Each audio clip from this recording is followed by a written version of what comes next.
Happy New Year, and welcome back to Porn and Capitalism. I'm your host, Markus Olind, first porn star of the podcast for the new year 2021. It's the first deceased porn star of the podcast that we have. It is August Ames, R.I.P, rest in peace to Miss August Ames. Do a quick bio on her. August Ames was a Canadian pornographic actress and model. She appeared in almost 290 movies, including a non-pornographic film in 2016, and was nominated for several AVN awards. In 2017, at the age of 23, Ames committed suicide after a particular event on social media backlash following a tweet she posted. It does get interesting. I do want to get into that in a little bit, but just a little bit more background. Ames was born Mercedes Grabowski in Antigonish, Nova Scotia. She's Canadian.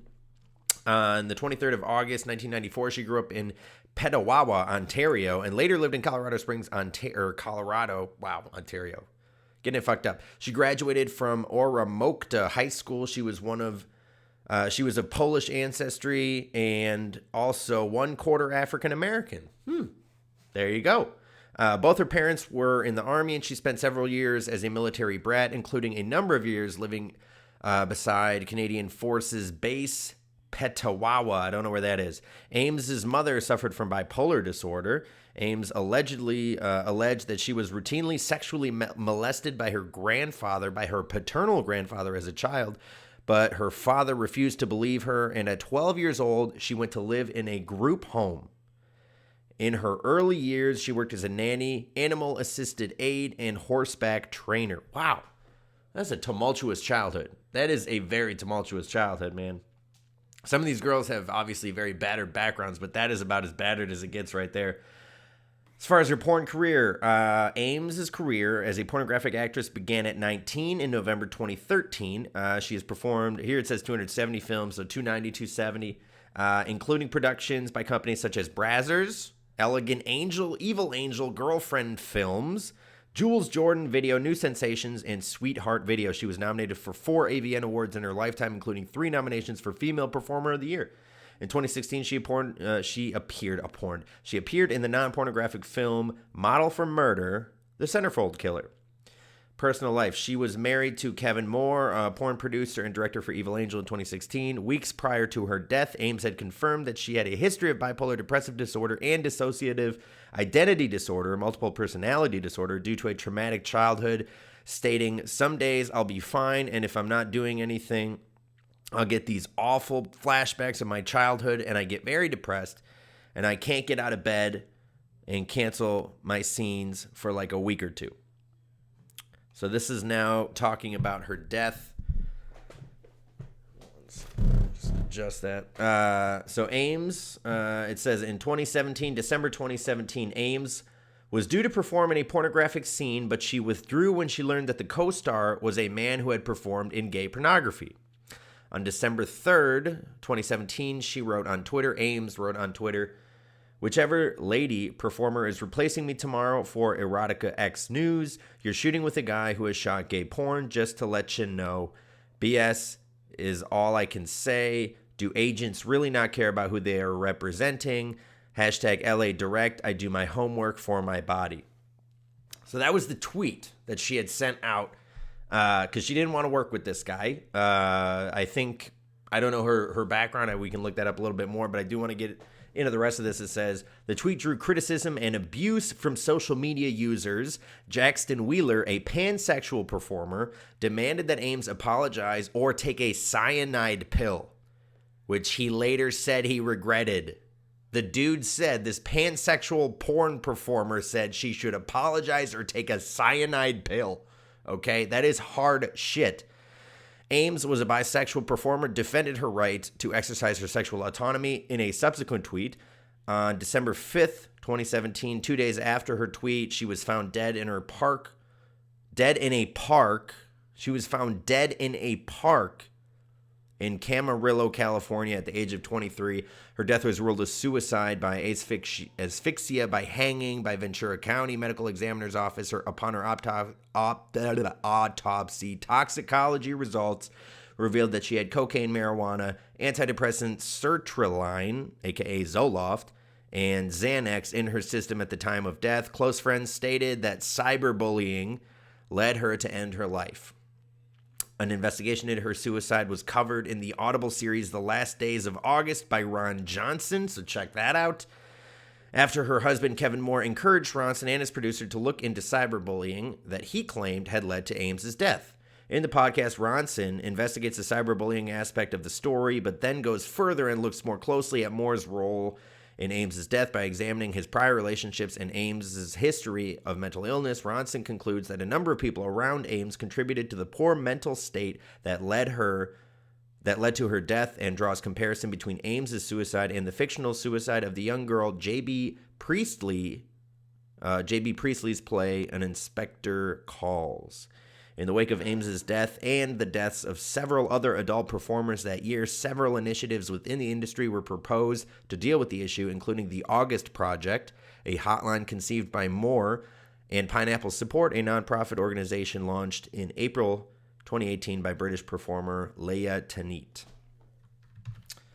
So there is August Ames. A little bit of a sad story. Obviously, it's a very sad story anytime someone takes their own life. And especially when someone as talented and beautiful as August Ames, man. And it's interesting because she said she didn't want to work with this guy because he had done gay porn. Now, I don't know the exact reasoning. I'm trying to look that up. I'm trying to see if it says a little bit more about why she didn't want to. On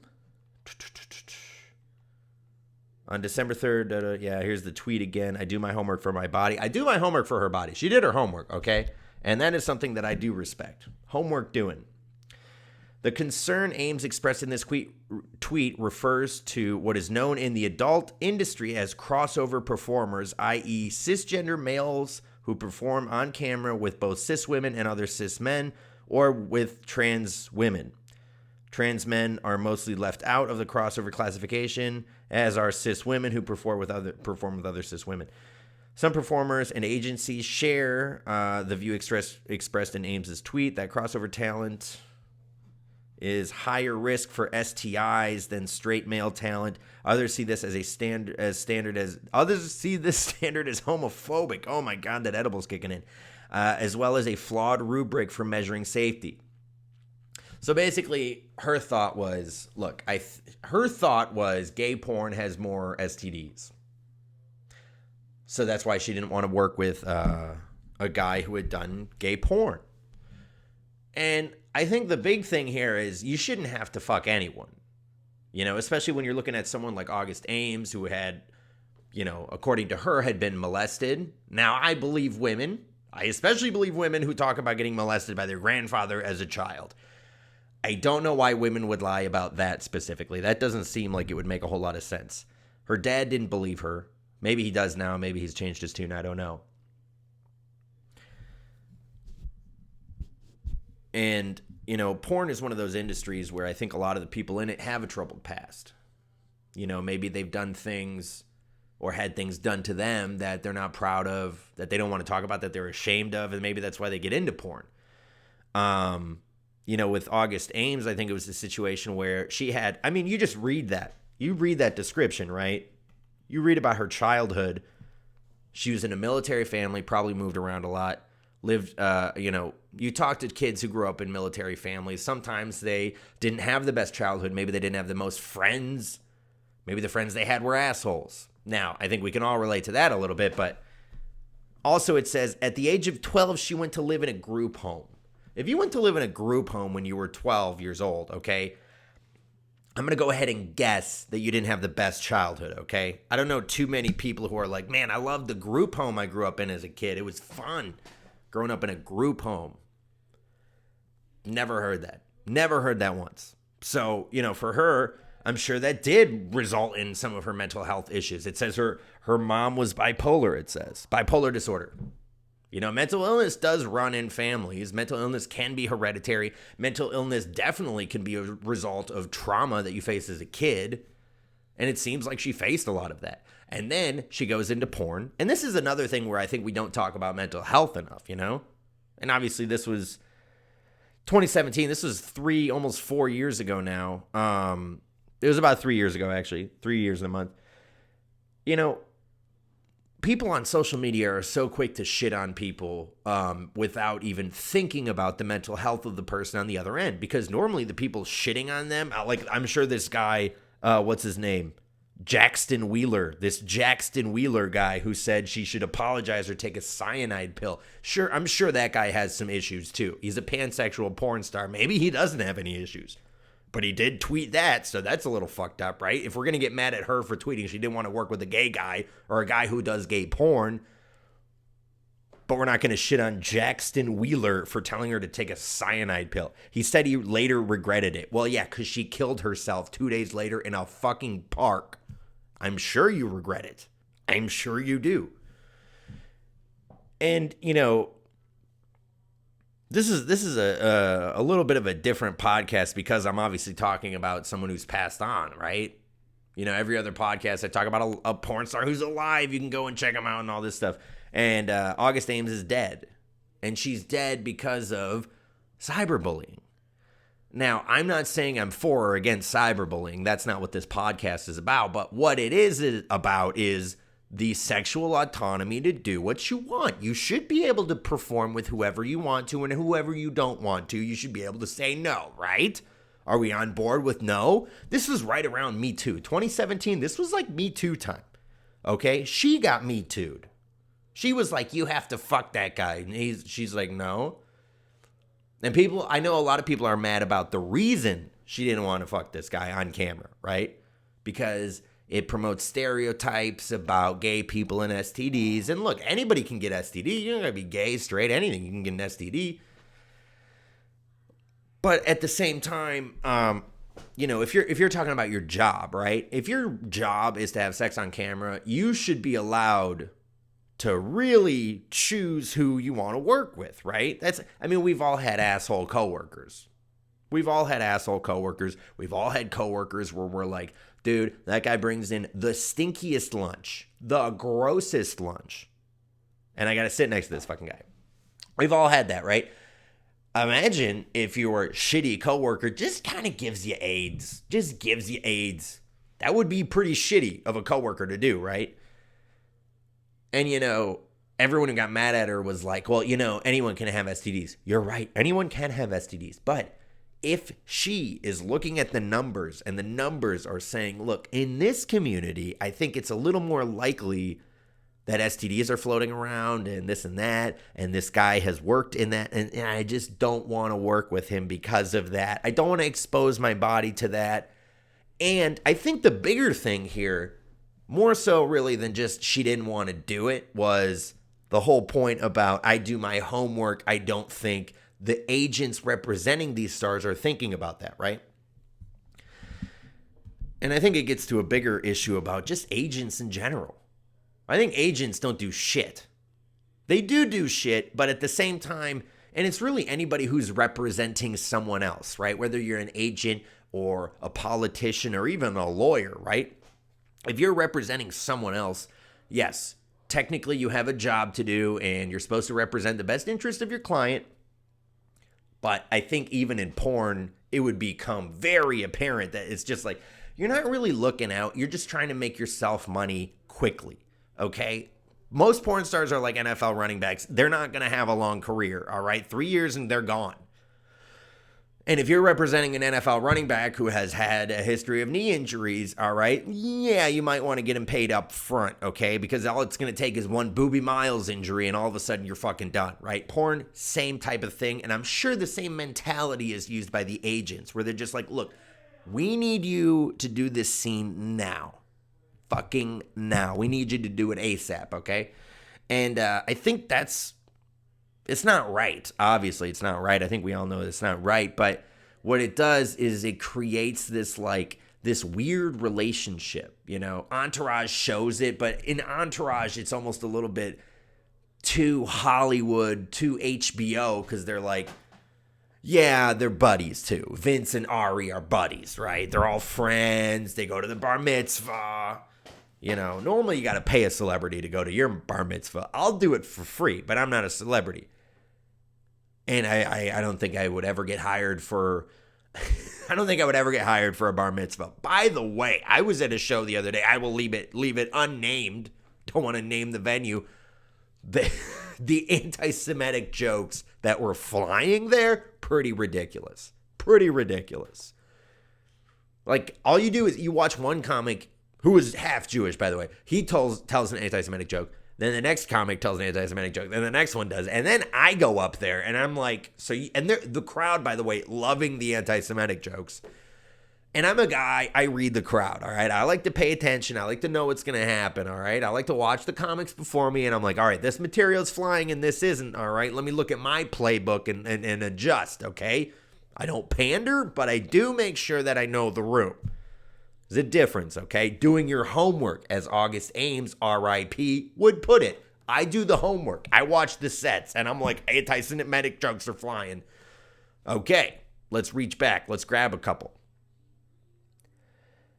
And I did a couple anti-Semitic jokes. I'll be honest.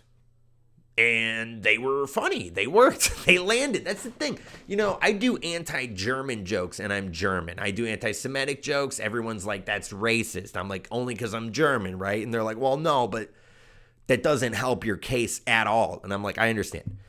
Nevertheless, I do jokes at everyone's expense except my own, because come on, how are you going to shit on this? No, I'm kidding. I shit on myself too, unless I can afford to have someone else shit on me, then I pay for that, okay? I'm kidding. I hate the German stereotype. While we're on the topic, okay? Porn, this shit. While we're on the topic, the stereotype that Germans only like getting shit on their chest, not true. I'm not into that personally. I know plenty of German people who are not into that personally, but one porno gets made and all of a sudden that's the whole country.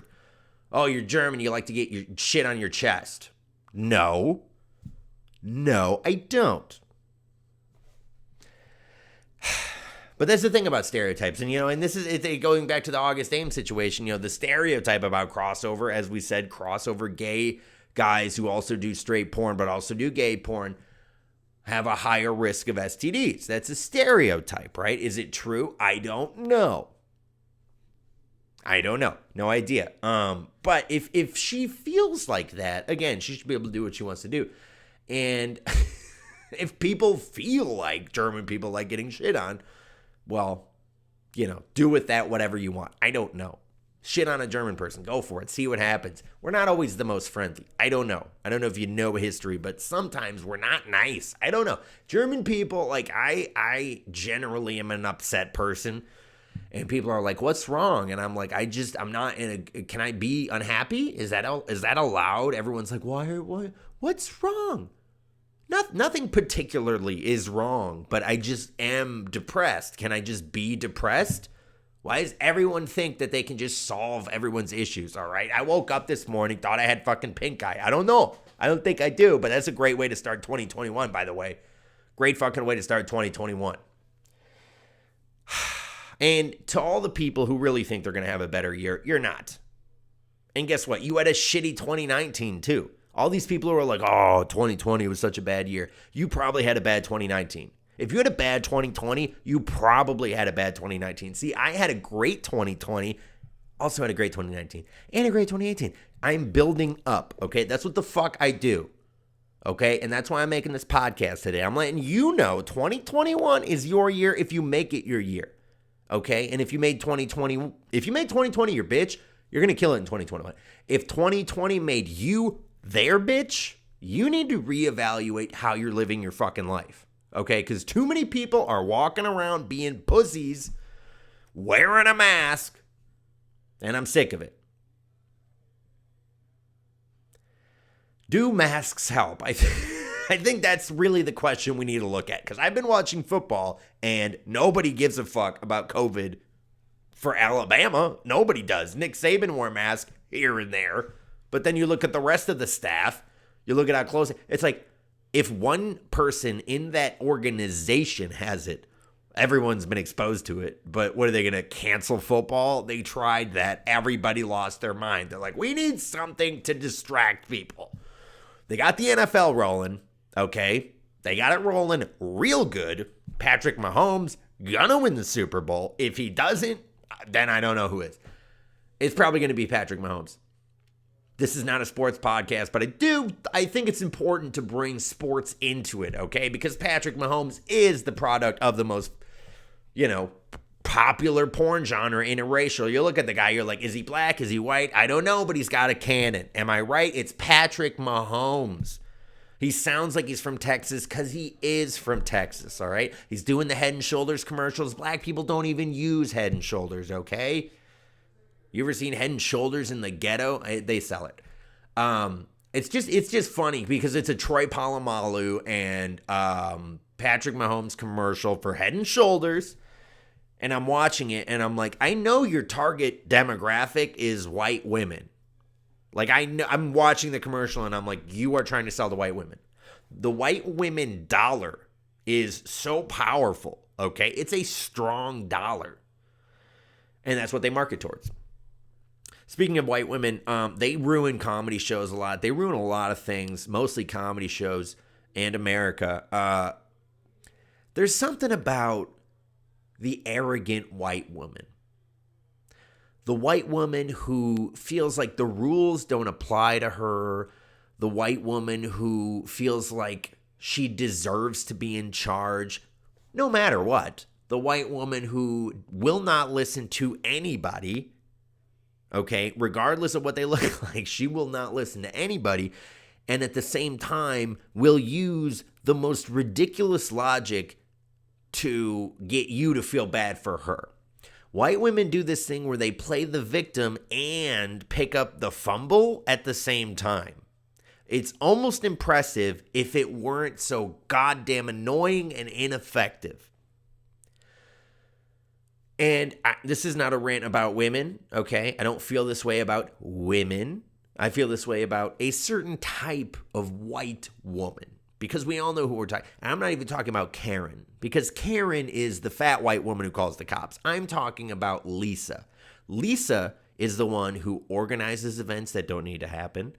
She is the one who has way too high of a position at the company for what she really brings to the table. She is the woman who has way too much money and nobody knows where it really came from. Lisa is who I'm talking about, okay? Fuck Karen, I'm talking about Lisa. Because Lisa is corporate Karen, and she needs to be stopped. Lisa is kind of like a Nancy Pelosi type character, except Nancy's way older. I'm talking about the younger, more 40-ish woman who walks around the neighborhood, okay, in her BMW, which doesn't make sense. She drives around the BMW, the neighborhood. This is the decent edible. She drives around the neighborhood in her BMW and just thinks she's better than everyone. I'm like, that's a fucking 3 Series, bitch. What are you talking about, okay? You can lease that for like $400 a month. You're not killing it, okay? What the fuck? You're leasing a 3 Series? Are you really that impressed by yourself? Jesus, Lisa, get it together. But if you even lay a fucking finger on her 3 Series 2017 pre-owned, recertified, whatever the fuck BMW made in Alabama, she will lose her shit on you. And then when Lisa loses her shit on you, she doesn't call the cops. She makes an anonymous tip to the FBI. It's a whole different ballgame, okay? Now your house is fucking tapped. You can't even watch Breaking Bad because they think you're actually cooking meth in your fucking house because Lisa tipped off the FBI. They're going to do a David Koresh Waco siege on your house because fucking Lisa got mad that you touched her 3 Series that she doesn't own. And that's what I'm pissed at. That's really what I think we need to address as a society is the Lisas of the world. We get distracted by the Karens because they call the cops and that's how people get shot. I get it. But the Lisas, they do way more to bring us down as a society, and it's not all women. I don't feel like this about all women. I don't feel like this about all white women, but I do feel like this about those specific bitches, and I would refer to them as a Lisa. And it's really, if you think about The Simpsons, and I wasn't thinking about this when I said it, but The Simpsons, if you take Lisa, the character, right, and you grow her up, right, she worked really hard. She did all the homework. Lisa does her homework. And I know August Ames does and I do too. But here's the thing. Lisa does her homework and she doesn't cheat. She doesn't cheat. She cheats on certain things, but she won't cheat on the other things, all right? Lisa is a fucking bitch and a snitch. Lisa is the worst, okay? Lisa is the girl who does all the homework. for every single class. But then when test time comes around, she only gets an 83 and she loses her fucking mind. And I'm like, maybe if you spent more time learning and understanding and less time just doing the fucking homework, you'd have got a better grade. But then Lisa, here's what Lisa does. Lisa pulls a whole system that changes the scale and makes it so that the homework is worth more than the fucking test. That's what Lisa does. Lisa is gerrymandering shit. That is what Lisa is doing. Lisa gerrymanders her neighborhood. She gerrymanders Thanksgiving dinner, okay? She makes sure that the people sitting within hearing and talking distance of her are people that she likes. And she makes sure that everyone she doesn't like is sitting around other people they don't fucking like. She gerrymanders holidays. She gerrymanders fucking everything. And you know who I'm talking about. It is if Lisa from The Simpsons grew up and were an adult today in 2021. That's what it would be. And I know nobody wants to hear this. I understand that this is a tough reality, but this is the reality we're going to have to fucking deal with, people. And I don't want to talk like a white woman when I fucking say this, but let's fucking do it, okay? Because these are the people who are going to tear this country out from the inside. They're going to tear it down. They're going to fuck it up. Harriet Beecher Stowe type bitches. You know what I'm talking about? I don't even know who that is. Who is Harriet Beecher Stowe? Beecher Stowe. Here we go. Who this hoe? Harriet Beecher Stowe. This week's porn star of the podcast. JK. Wonder if she ever got dick. She doesn't look like it. Was an American abolitionist and author. She came from the Beecher family, a famous religious family, and is best known for her novel Uncle Tom's Cabin, which depicts the harsh conditions for enslaved African Americans. The book reached millions as a novel and play and became influential in the United States and Great Britain, energizing anti-slavery forces in the American North while provoking widespread anger in the South. Stowe wrote 30 books, including novels, 3 travel memoirs, and collections of articles and letters. She was influential for both her writings and her public stances and debates on social issues of the day. Harriet Beecher Stowe.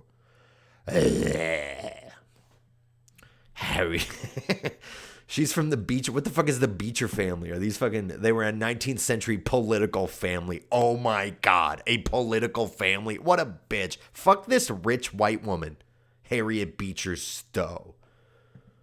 Oh my God. Her legacy. What is it? What are her legacies? She wrote Uncle Tom's Cabin. So she wrote Uncle Tom's Cabin. Uncle Tom's Cabin is the anti-slavery novel. 1852. Profound effect on attitudes. Obviously a very, very pro, a very woke book. She was woke in the 1800s, is what I'm saying. Harriet Beecher Stowe. But it's these fucking women. No. Harriet Beecher Stowe. Harriet Beecher Stowe. Harriet.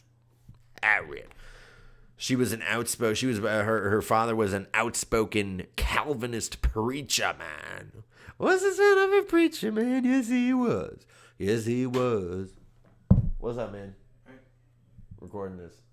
All right.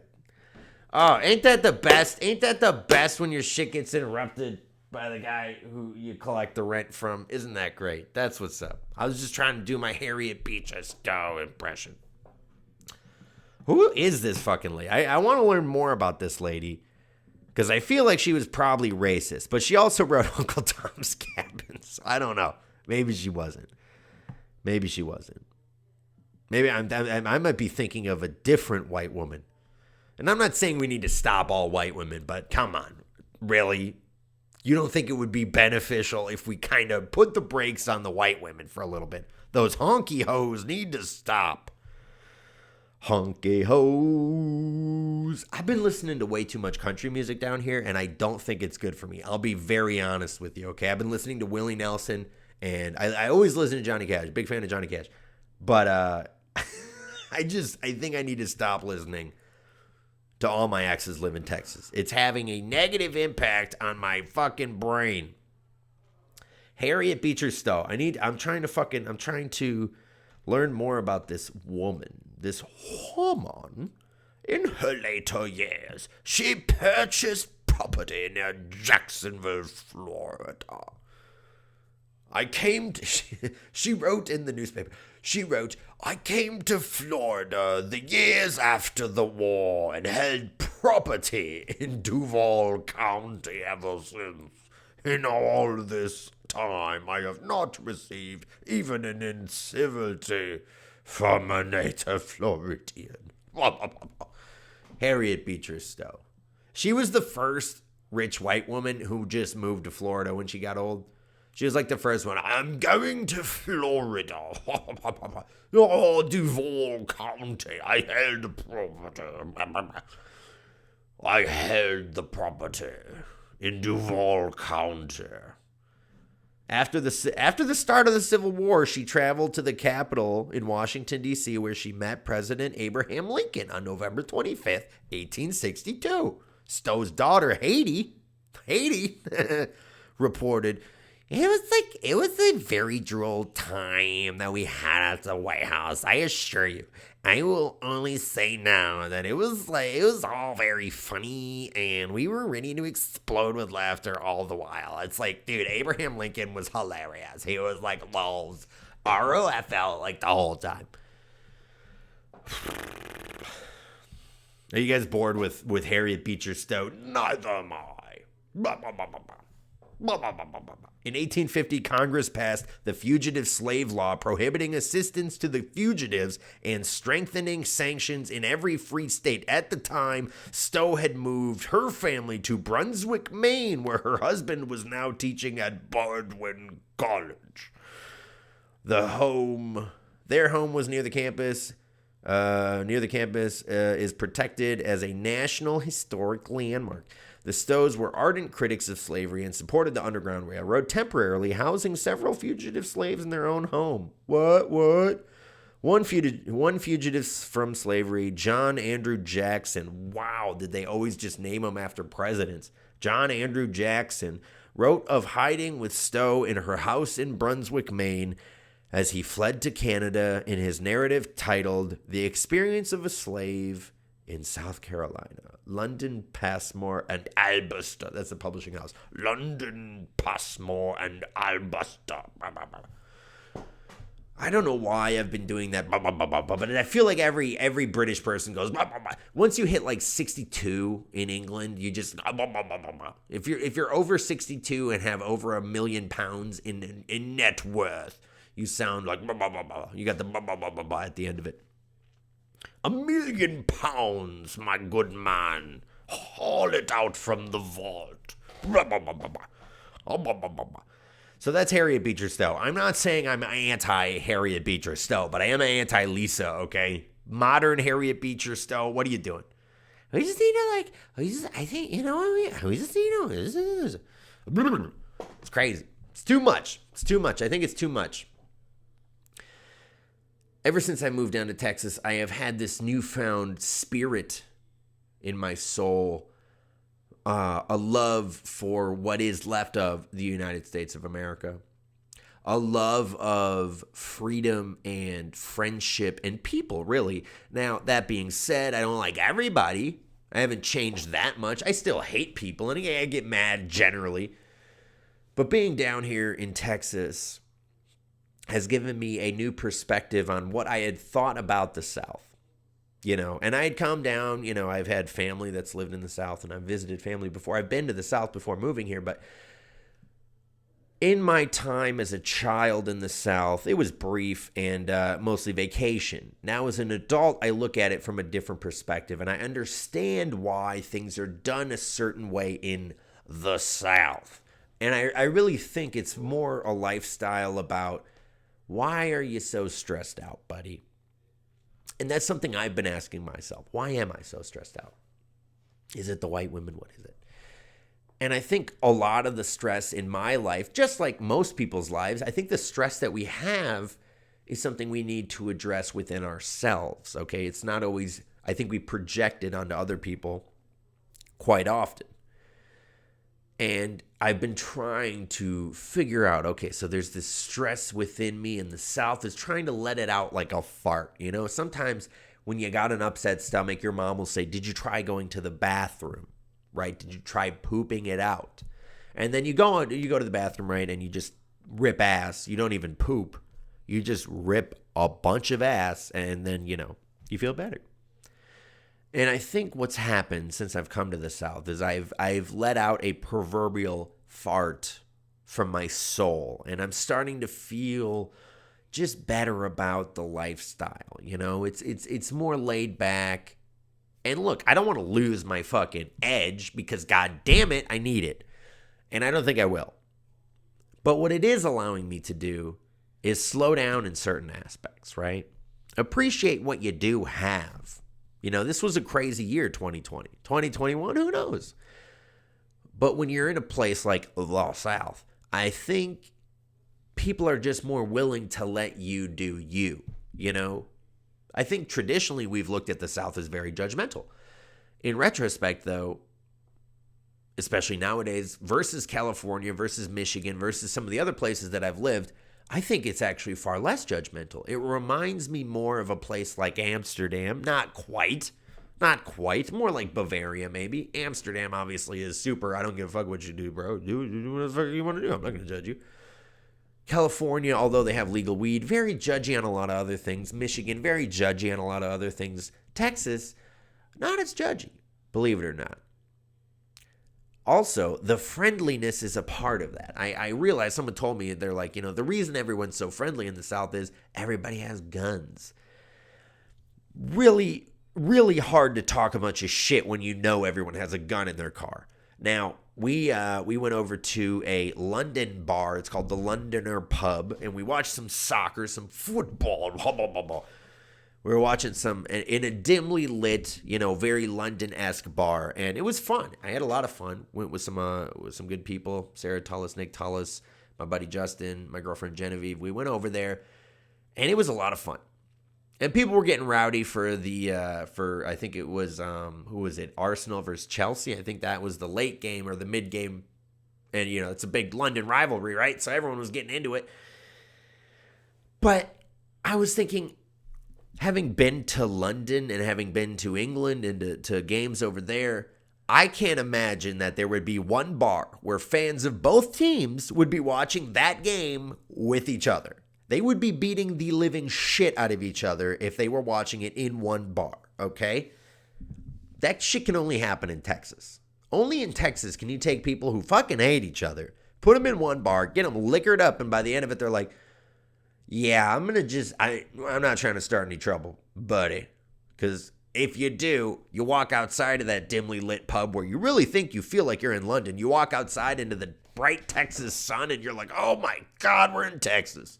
I should shut the fuck up and just be cool, be easy. People get too stressed out, man. I think people get too stressed out. I think people these days, especially in 2020, we got way too into the idea that we have to have an opinion on what other people do. Whether they wear a mask or don't wear a mask, whether they take the vaccine or don't take the vaccine. Actually, there's been a lot of stories coming out now. A lot of the people working in healthcare, nurses, nursing home workers, they don't want to take the vaccine. Oh my God. I know, right? It's crazy. It's almost like people don't trust it, which is bad news, I guess. But I think people are really just like, look, I don't think COVID is that big a deal. It's not good, but it's not going to kill everyone who gets it. It's kind of like a new flu. Kind of like a new flu. New flu. Kind of like a new flu. It's not the flu. It's a new flu. It's a little bit harsher than the regular flu, mostly because we've never seen this flu before, But it's going to be like a flu shot. If you want it, you can have it. And if you don't, you don't. And if you get the flu, you get the flu. Just don't go to work. I think we all learned that, hey, man, if you are sick, just stay the fuck home, bro. Just stay home, dude. Come on, man. Let's just stay fucking home. If you're sick. If you're not sick, live your fucking life, man. It's not going to kill you. And people are like, well, actually, it did kill a lot of people. It killed a lot of people. Killed a lot of people. Well, if you look into the data, a lot of those people died from other things too. Comorbidities, okay? That means they also died of other things. And they had COVID when they died. And I'm not saying COVID killed no people. Some people are like, it barely killed 1,000 people. I don't know. It killed more than we would have liked, obviously. But was it worth what happened? Everything got shut down. Many people lost their businesses. Many people went into all kinds of debt. Many people died of suicide. Many people died of a lot of other things, okay? And I don't know if all that was worth it. And that's the question we're going to have to ask in 2021, because a lot of places are going to make decisions on whether they open or whether they don't now that there's a vaccine and it's been rolled out a little bit and it will continue to get rolled out. And people are going to have to make decisions like, well, there's a vaccine out there. Can we go back to normal? What are we going to do? Can we go back to normal? And I think a lot of people are going to be hesitant. But in Texas, motherfuckers ain't hesitant. Motherfuckers are out living their life right now. And I am too. I'm going to be at Meatballs Comedy Club tonight, January 2nd. Meatballs Comedy Club in San Antonio, Texas. Some other upcoming dates. January 8th, I'm going to be in Wichita, Kansas. January 30th in Fort Worth. February 27th is going to be in Wichita Falls, Texas. I do also have no confirmation yet on the dates in Michigan. I still got to talk to Mark Ridley and everybody at the Comedy Castle just to see if they're doing it, because I think January 16th, Big Gretch said she's going to open it up. I got a flight booked. If it's back, I'll be back. If the show is going on, I will be there January 21st through the 23rd in Royal Oak, Michigan, Mark Ridley's Comedy Castle. Go to comedycastle.com for tickets. But if Big Cunt Gretch, as I like to call her, if Big Cunt Gretch decides to keep it shut down, I'm staying in the Lone Star State, baby. Fucking suck it. Bye.